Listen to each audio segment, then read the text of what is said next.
Hello wonderful people, this is another update video. I remember saying I was going to do these monthly, but I have no idea when the last one was, so I guess we're just doing this now. I don't really want to look up because I could just see the two pavilions and everything else is unloaded and it's sad. I should really put in more effort and upload these to the single player world. Or upload them up to the single player so I can see better. But we don't have much to look at today. This is just a small update. No. I was going to say, you know we've done a lot of work when we can't actually enter the building by the roof or anywhere. Ah, this works. I don't even remember what I'd done last time. This is not helpful. Oh, this is new. Yes, this is a department store that's within the Carousel de Louvre. I don't want to even try pronouncing the name, but it now exists. It's majoritively finished. This top floor up here isn't done, but at least we have the layout set up. And we needed that for the next area that I've done, which you can see through the back of these shops because there's no actual back to the shops yet. Great. But yeah, there's this lovely big door, which I think I can open. Yep. And this is the foyer to the convention rooms. Very unfurnished, but they are all in here currently.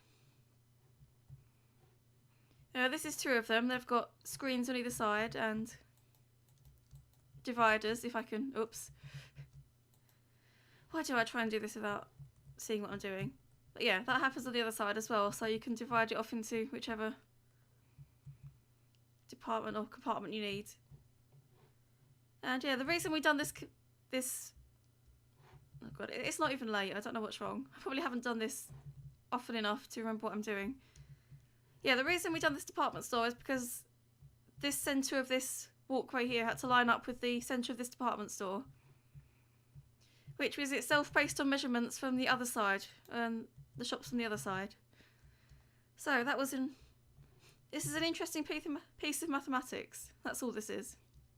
Yeah, if we go around this thing that I've accidentally pulled down. There's a small snack shop or bar here because we had a space and I didn't know what to do with it. No. Should be access to the storage room. This isn't actually here in the Louvre, but it works really well, so we've kept it. Yeah, this is the entrance to the other room, which is quite a nice one. I'd done all these in one evening, actually, with the help of my lovely assistant. I was impressed at the speed with which we got them up. Here in Pangaea, we're not known for building things quickly, but it will happen sometimes. Out here is a restaurant type area, which I don't know anything about, so we kind of abandoned that night, but that will be built up shortly. Here is the biggest room, and this leads back out to the foyer.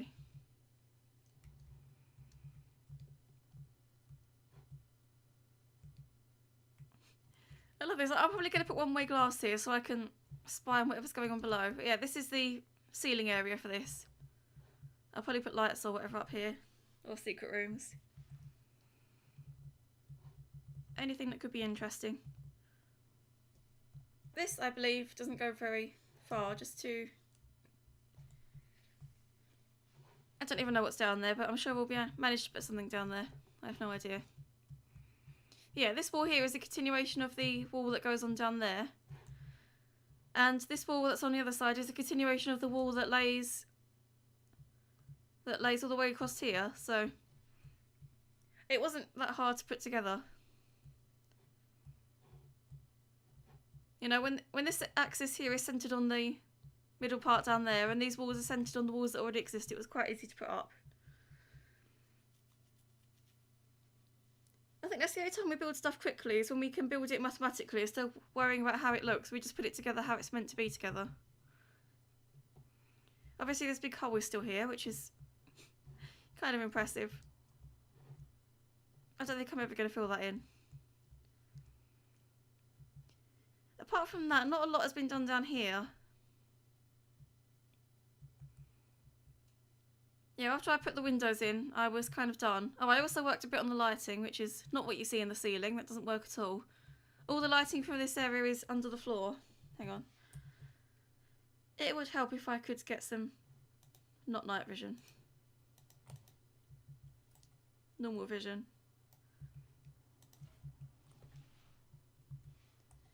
Yeah, it's not completely done yet, but this was the prototype for the lighting for this area. It's all under the floors here, which is useful, and there's some in the ceiling here that light up these things. I'm not too worried about the shops because they'll have their own light and stuff inside, probably some sort of coloured lighting. But yeah, this really works.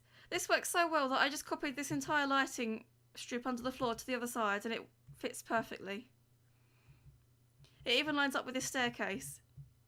I was so impressed by that. I don't know why I'm continuously impressed by things when they're deliberately designed to be that way. I don't know, I guess I'm just used to them going wrong.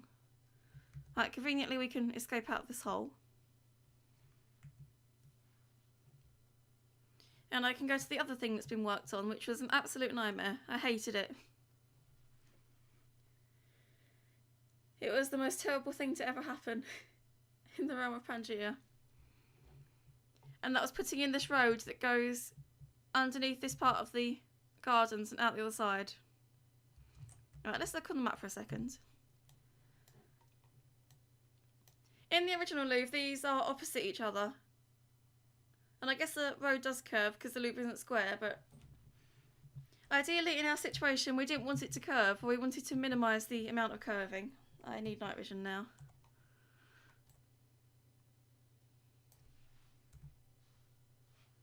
Oh, there it is. But yeah, first off I put the angle all the way from the start to the end of this and it looked horrible. And I thought, how on earth am I going to make it so it descends down into the tunnel but also curves at the same time? And I decided that that was a terrible idea. So the thing I decided on was just making it completely square while it's exposed, and then as soon as it gets underground it starts curving off to the side again. So building it was a big task. Decorating it was an equally big task. Because it's just made of concrete and it looked terrible. It might be our fault because our concrete textures are bad anyway and we need to fix those up. Or replace them with new ones. So I didn't really know what to do. But in the end we chose this one and it works quite well.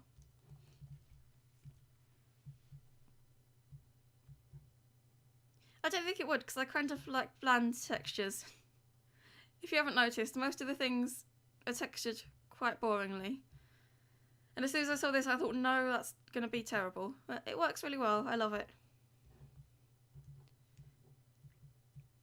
I also put some concrete around the floor so when it gets to doors it goes over the top of it, and I also put the pathway in so the road has a bit of a border.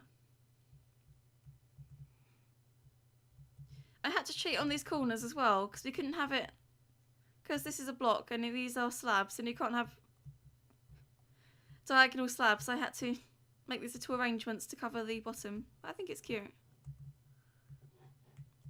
And there are doors here that don't actually go anywhere yet.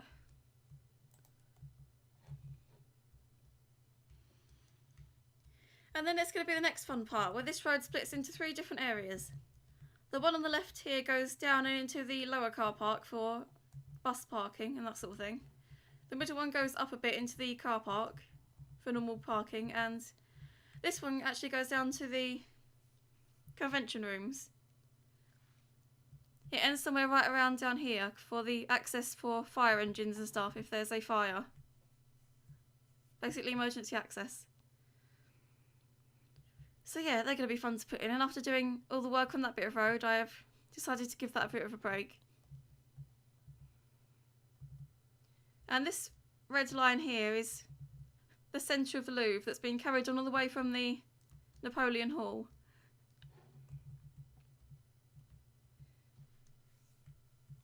I know it technically isn't all centred because it bends somewhat, but ours is.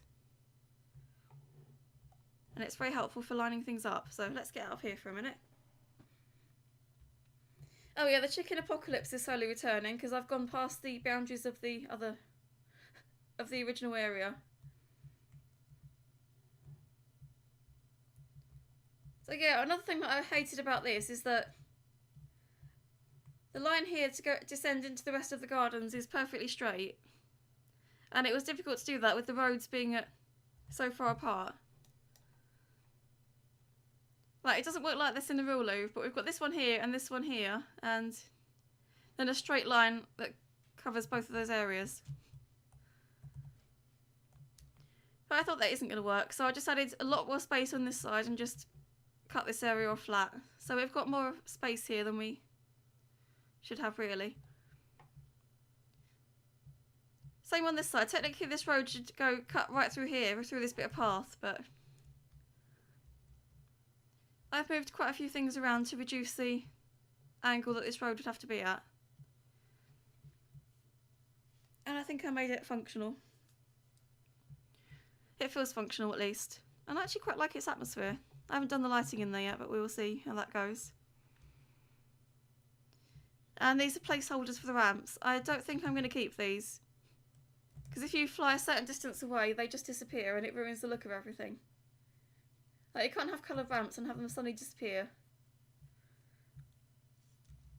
I might just replace them with slabs or something. It'll be a lot better. But yeah, this is a new start. The entire grounds of the actual Louvre building are complete somewhat.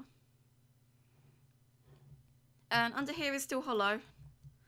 I think I might just fill this in because we're just harbouring another chicken apocalypse down here. And there aren't any catacombs or anything down here as far as I'm aware, and if I find them I'll just dig them out again. I just don't want another chicken issue like we did have last time. Oh god, sun. So yeah, that's how things are going currently. I'm kind of excited to get started on the gardens because I've never done landscaping and stuff before like that. It's always just been the building. So this is going to be a new type of building for me. I came over here earlier and looked at this building. It looks so soulless and empty, without any floors or decorations and blinding sun. So yeah, this is definitely going to be interesting. I will probably give the next update when I've laid out most of the gardens. I know the gardens are nearly as long as the Louvre itself, so it's going to be a lot of fun. But since they appear simple, let's put it like that. I know I'm going to find things that make it difficult, or I'm going to make it difficult, one or the other. But we'll see. Hopefully it'll be okay, and I will let you know how it goes.